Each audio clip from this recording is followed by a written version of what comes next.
Capítulo 17. Buscando aprovação.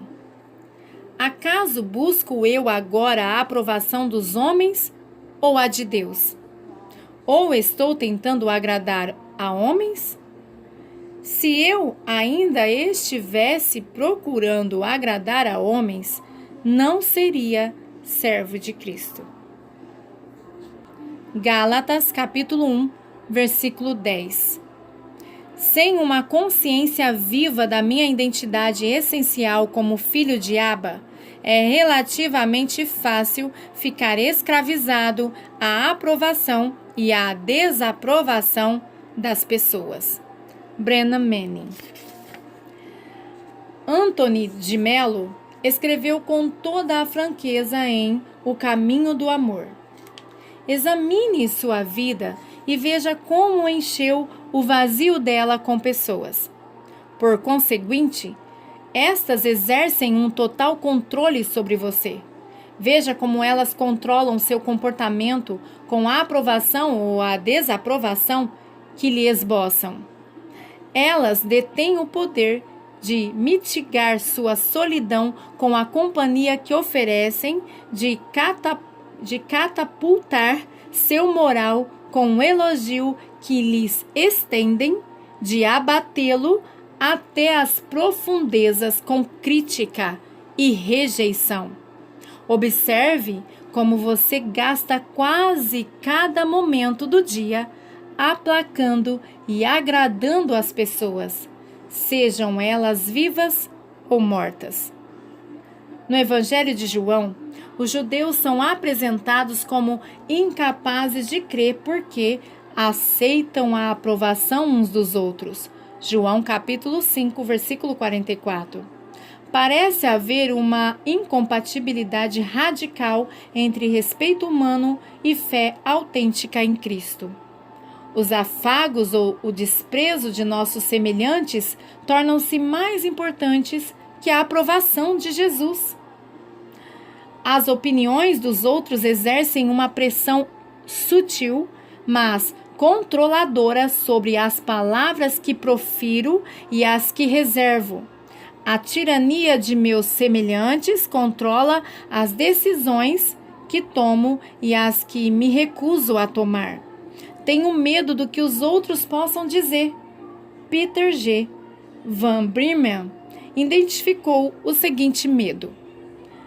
Esse medo do ridículo paralisa mais poderosamente que um ataque frontal ou uma crítica áspera e sem rebuços.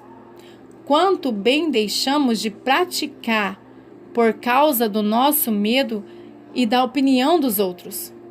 Medo da opinião dos outros. Ficamos imobilizados só de pensar. O que as pessoas vão dizer?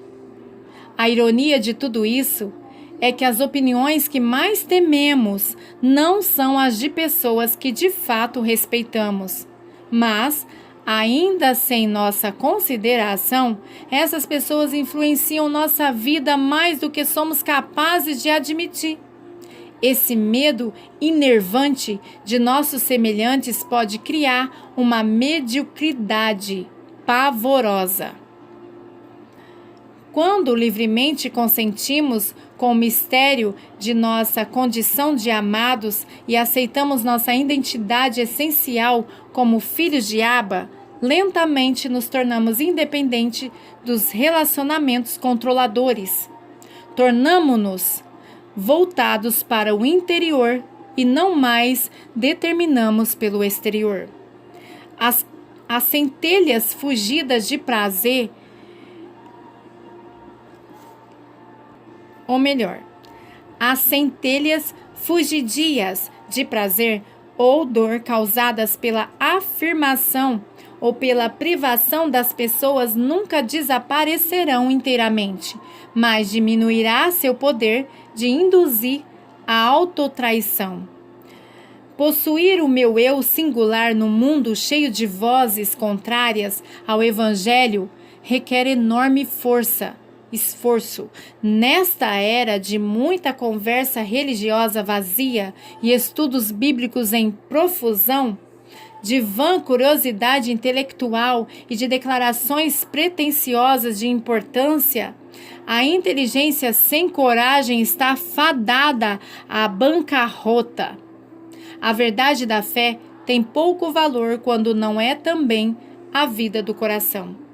Antônio de Pádua, teólogo do século XIII, abria cada aula sua com a frase: de que vale o saber que não se traduza em amor? Em nossa cultura, as pressões da conformidade religiosa e do politicamente correto põem-nos face a face com o que Johannes Metz chamou a pobreza da singularidade. A pobreza da singularidade é o chamado de Jesus para ficarmos totalmente sós quando a única alternativa que se nos apresenta é negociar nossa integridade. É um solitário sim, entre aspas, aos sussurros do nosso verdadeiro eu, um agarrar-nos à nossa identidade essencial quando nos negam companhia e apoio comunitário.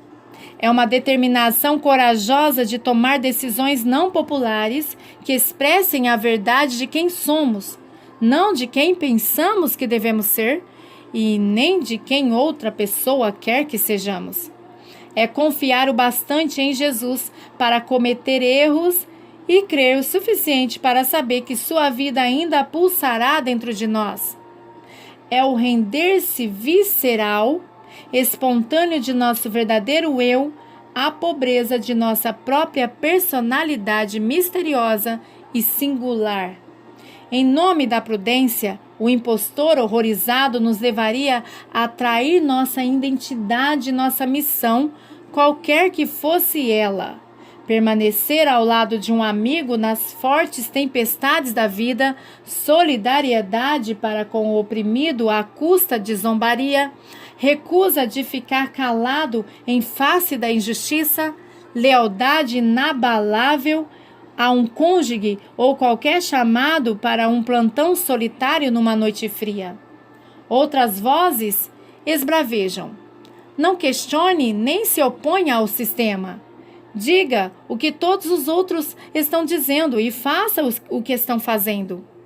Estilize sua consciência para combinar com a moda deste ano. Dance conforme a música. Nem pense em levantar as sobrancelhas em sinal de surpresa. E assim não será evitado como um excêntrico. Faça concessões e se faça. Você teria de se submeter de qualquer maneira.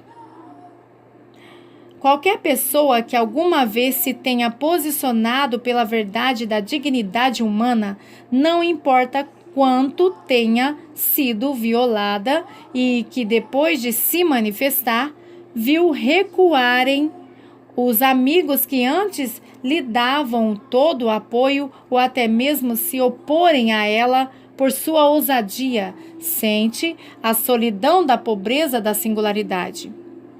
Isso acontece todos os dias com quem escolhe sofrer pela voz absoluta da consciência, mesmo naquelas questões que parecem insignificantes. Essas pessoas acham-se sós. Ainda estou por encontrar o homem ou a mulher que aprecie essa responsabilidade. À medida da nossa profunda percepção do atual estado ressurreto de Cristo, é nossa capacidade de nos posicionarmos pela verdade e enfrentar a desaprovação daquelas pessoas que realmente contam para nós, que nos são queridas. Não podemos mais seguir no encalço da multidão, nem ecoar as opiniões dos outros. A voz interior, coragem, sou eu. Não tenha medo. Garante que nossa segurança repousa em não termos nenhuma segurança. Quando nos firmamos sobre os nossos dois pés e assumimos a responsabilidade pelo nosso eu singular, crescemos em autonomia pessoal, em força e em liberdade do cativeiro da aprovação humana. E a oração: Abba, Pai, ajuda-me a viver somente para a tua aprovação, desejando que minha vida agrade somente a ti em grandes e em pequenas questões. Em nome de Jesus. Amém. A vida sem ferimentos não tem nenhuma semelhança com o Mestre. Brennan Manning. Amém.